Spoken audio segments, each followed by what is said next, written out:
20분으로 하겠습니다. 먼저 이태진 서울대 명예교수이며 전 국사편찬위원장님께서 기조 강연을 해주겠습니다. 큰 박수로 응원해 주시면 감사합니다.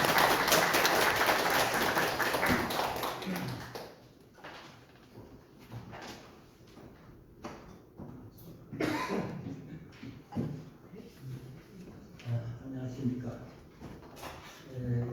매우 귀한 자리에 기조 강연자로 초청돼서 큰 영광으로 생각합니다. 사실은 제가 이 모임의 기조 강연자가 됐다고 그러면 학계에서 놀랄 사람들이 좀 많을 것 같습니다. 왜냐하면 제가 통합관계 논문을 발표한 적이 거의 없었기 때문입니다.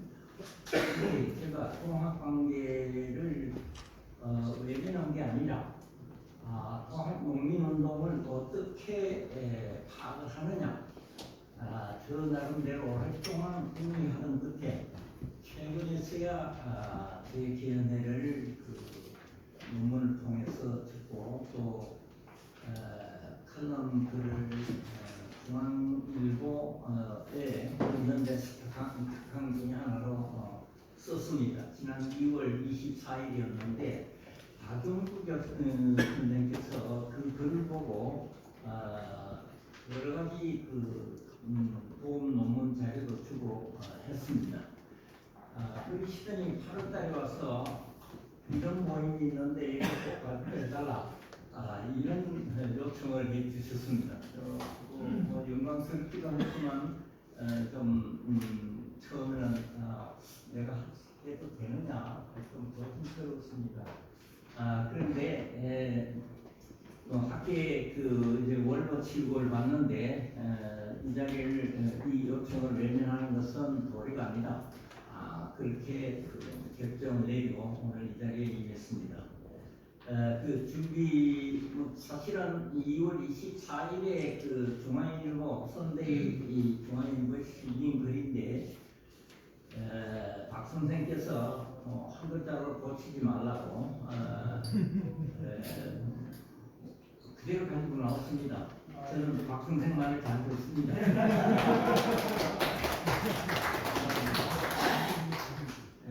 읽겠습니다. 47페이지군요. 청일전쟁 중 동학농민군 항쟁은 또 하나의 전쟁으로 불릴 만큼 치열했습니다. 지금까지 그 항쟁은 안으로는 양반 중심 사회체제, 밖으로는 외국 자본주의 침략에 대한 것으로 학계에서 규정해 왔습니다. 좌파적 표현을 빌리면 반침략, 반봉건을 전제로 결집해서 반제국주의, 반교합화적 입장에서 혁명적으로 전쟁을 확대 발전시켜 간 것이라고 했습니다. 제가 어떤 책에 문장을 인용을 했습니다. 좌우 어느 쪽이나 광군이 일본군과 합세해서 농민군을 진압한 적을 강조했습니다. 1997년 일본의 나가사키 아키라 교수가 은폐된 역사로서 일본군의 조선 왕궁 점령 사건 94년 7월 23일 밝히기 전에 일반적으로 알려진 통용된 해석입니다. 2015년 조대곤 박사가 나가사키 교수의 발견 꼭 일본군 왕궁 점령 사건이 준 사회적 충격에 관한 우리나라와 일본 측의 기록을 조사해서 학계에 보고했습니다. 러시아쪽 자료도 참고했습니다. 여기서 조사된 결과는 지금까지의 동학농민군 항쟁에 대한 인식과 크게 달랐습니다. 이를 참작해서 실황을 살펴보겠습니다. 1894년 7월 23일 야간 일본군의 궁궐 침범 소동 소리에 경복궁입니다. 왕과 왕비는 거처인 근천국에서 나와 근정전 쪽 함당에 머물렀습니다. 일본군이 닥쳐 호위병력의 무장을 해제하려 하자 임금은 앞으로 나서 내 병사에 손대지 말라고 호령했습니다. 너희 공사관에 우리 대신이 갔으니 물러나라고 호통쳤습니다. 나카스카 교수는 자신이 처음 발견한 이 은폐된 원고에서 이 부분을 읽고 유능한 군주 고정이라는 인식을 거두었다고 어떤 자리에서 말했습니다. 이틀 뒤 7월 25일 청일연정 개정과 동시에 일본군은 부산, 인천, 원산, 진남포 등지의 상륙에서 전국을 공포 속에 몰아넣었습니다. 일본군 첫 기록은 일본군의 살기로 조선인들은 산과 섬으로 피난하는 행렬이 이어지고 있다고 하고, 우리 첫 기록도 명문대가 가족들이 모두 피난해서 조선을 빠져나가 민심이 끌었다라고 했습니다. 러시아 공사 베베르도 7월 사태로 서울은 철치와 물품 풍기가 이어지고 있다고 했습니다. 당시의 식자들은 임진왜란을 방북케 하는 이 상황을 가보외란이라고 불렀습니다. 최근 청일전쟁 대신 이 단어를 직접 서명으로 써서 쓴 연구서도 나오고 있습니다. 황태영 교수의 갑진외란 연구가 대표적입니다. 유림을 대표하는 최익현은 가보년 오시마에 낳은 이 조선에 출병한 여단장의 이름입니다. 압승 강탈이라고 비난했습니다. 9월부터 안동, 상원, 춘천 등지의 유림이 의령을 일으키기 시작했습니다. 그러나 300년 전 임진왜란 때와 달리 평민 백성들은 양반 유성인들이 뒤를 받는 존재가 아니었습니다. 동학농민군 스스로 항일투쟁의 역사를 만들어 나갔습니다. 1894년 5월 1차 공기 때 전봉준의 동학농민군이 낸 무장포공은 지금 우리 임금께서는 어지르고 효성스러우며 우리에 대해 자애롭고 사랑하는 마음을 가지셨으며 신통력 있는 명확함과 성스러운 명석함을 지니셨다라면서 녹음과 지위를 도둑질해서 전하의 총명을 가지는 악한 신하들을 타도하는 것이 목적이라고 했습니다. 왕은 사대부 양반의 우두머리로 타도의 대상이라는 좌파의 개독사원 통찰과는 크게 다른 인식입니다. 조선 후기 영정조 이래 조선의 소민은 왕에 비교하되 대민과 동등한 나라 주인의식을 가지는 존재로 바뀌고 있었습니다. 무장포공원의 국왕에 대한 신뢰는 이에 소중한 결실입니다. 호정은 어려운 가운데서도 선대왕들의 소민보호 노선을 지켰습니다. 1893년 동학교도 조원 집회 때 한 신하가 동학군의 토벌을 주장하자 호정은 동학교도도 내 백성인데 어찌 토벌한다는 말인가 라고 힐책을 했습니다. 동학농민군의 2차 공기는 전적으로 일본군의 왕궁 점령에 대한 항거였습니다. 그 소식이 전해지자 전라도 동학농민군은 바로 움직였습니다. 7월 말부터 전라도의 일부 직강소는 다시 일어나 한성으로 가서 왕을 지키고 일본군과 일본 거류민을 축출해야 한다는 의론을 일으켰습니다. 호남유생 황현은 오학기물이라는 책에서 전봉준 지도부와 지도부의 동향을 이렇게 적었습니다. 7월 보름 무려 전봉준과 김계남 등이 남원에서 집회를 주관해서 수만 명이 집결한 가운데 전봉준이 가급에 지휘부로 도소를 설립하고 집강을 뽑아 수령의 일을 대행하라고 명령했습니다.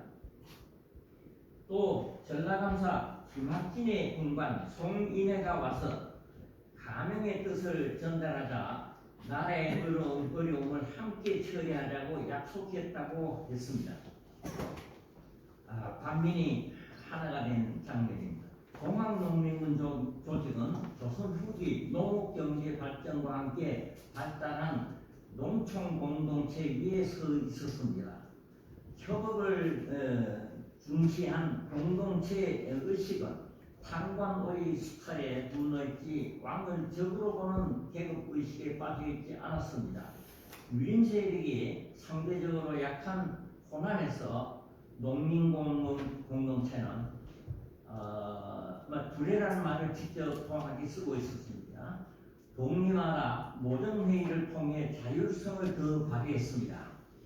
11월 19일 전봉준의 전라도 농민군은 공주 우금치 전투에서 격전 끝에 패합니다.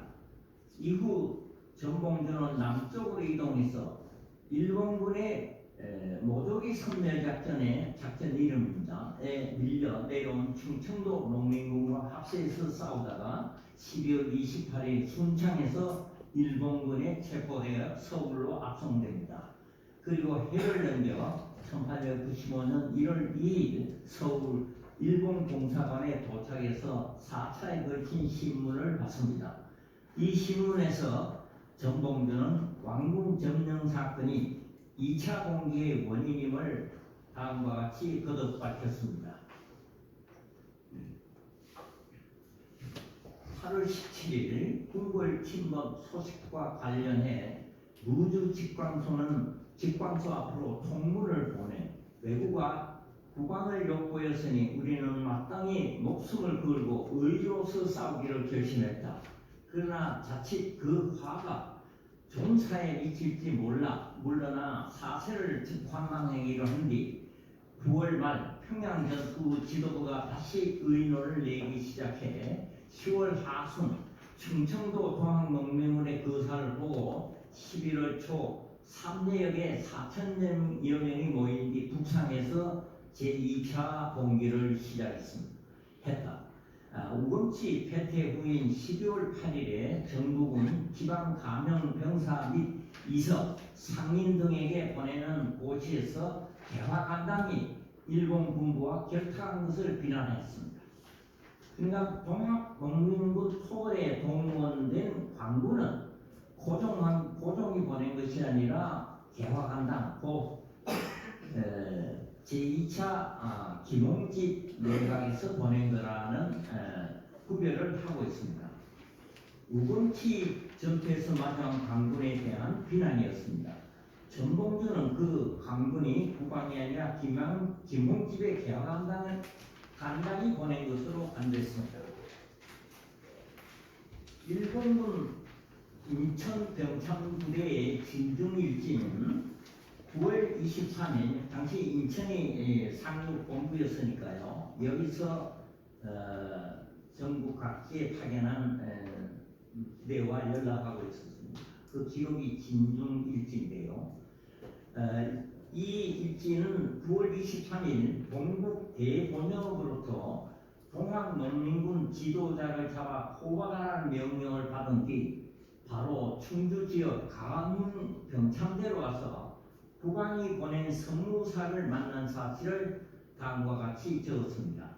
선무사 자신은 동학농민군 수병들에게 온건한 행동을 선유하고 있으니 일본군은 이들에 대한 군사행동을 멈추라고 했다. 같은 일지는 선무사의 배후에 충청도 동학농민군 조직이 있는 것 같아하고 의심하는 의견을 붙였습니다. 동학농민군에게 국왕이 밀지를 보낸 것도 주목할 사실입니다. 왕궁 점령 후 오시마 여단의 정예 진호의 대대 일명 전선옹을 이 대대가 경복궁 앞 조선정보청국 일원에 상주했습니다. 이를 뚫고 왕의 밀지가 밖으로 나갔습니다. 이영모, 송정석, 윤갑병, 이건영 등 밀사 이름이 조선 일본 양측 기록에 나오고 있습니다. 왕이 궁안에 갇히다시피 한 상황 때문인지 대원군이 동학농민군의 공리를 종용했다는 기록도 보입니다. 고종실록에 밀사를 문제시한 기록은 모두 총리 대신 김홍집의 의정부 내각이 낸 것으로 확인이 됩니다. 시기도 이노우에 가오루 공사가 부임한 11월입니다. 일본 공사관의 앞자리 노릇을 한 총리 대신 김홍길이 이노우에 공사의 항의성 단속을 대행한 것이 분명합니다. 동학농민군은 스스로 보국 안민의 주체를 자부한 만큼 왕의 밀치가 없어도 적극적으로 나섰을 것입니다. 위와 아래가 하나가 된 나라 지키기 항쟁이었습니다. 전봉준의 신병은 2월 27일 조선정부 법무안으로 넘겨집니다. 물론 순창에서 서울까지 호송은 광군이 김홍집의 광군이 수행을 했습니다만 일본군이 지켜본 가운데 진행됐습니다. 그 사이 2월 23일 호종은 북한 문체 혼용에 교육조령을 반포합니다. 덕체지 삼양의 덕양, 체양, 기양 이 삼양의 실용 신교육으로 나라의 붕괴를 풀어줄 나라의 모욕을 막여 나라의 정치 제도를 닦아나갈 국민을 창출하겠다는 선언입니다. 동학농민군의 피나는 항쟁에 대한 군주의 엄숙한 보답 표시였을 것입니다. 소학교, 사범학교, 외국학교, 기술학교 등의 신식학교 설립 조령이 뒤를 이어 백성이 국민으로 거듭나는 역사가 시작됩니다. 그러나 호종 정부는 전봉준 등의 목숨을 보전해주지 못했습니다. 전봉준 석방은 일본군에게 재차 군사행동에 빌미를 줄 위험성이 높았습니다. 8개월 뒤 왕실이 일본군의 전쟁이 끝났으니까 일본군의 완전 철수를 요구했을 때 왕비를 시해한 보복이 있었습니다. 4월 23일 전봉준 등 농민 주도자 5명은 법무안원 임시재판소에서 사형 선고를 받고 당이 집행되어 형장에 있으게 됐습니다. 여기까지가 박영규 선생이 읽으라고 한 글입니다. 좀 더 못하겠습니다. 사실은 그 다음 주 토요일에 그 같은 중앙일보 근현대사 특강에 이 글의 후속에 해당하는 글이 실릴 예정입니다. 거기 마지막 글을 제가 이 자리에서 읽겠습니다. 국민국가는 오늘의 대한민국처럼 국가 원수를 선출해서 그 대통령을 중심으로 뭉치는 형태만이 존재하는 것이 아닙니다. 전통적인 왕정을 입헌군주제로 바꾸어 성립한 근대 국민국가도 많습니다. 현재 유럽의 네덜란드, 덴마크, 스웨덴, 벨기에 이런 나라들이 여기 그렇습니다. 대한제국은 곧 이 후자의 하나로서 동학군은 투철한 근왕의식으로 대일투쟁을 벌이면서 국민국가를 만들어가는 주체 역할을 다했습니다. 우리 역사에서 동학교도의 근왕적 국민국가의식은 국가원수 선출제 이전에 근대국가 발전의 동력으로서 새롭게 정리될 필요가 있겠습니다. 이상입니다.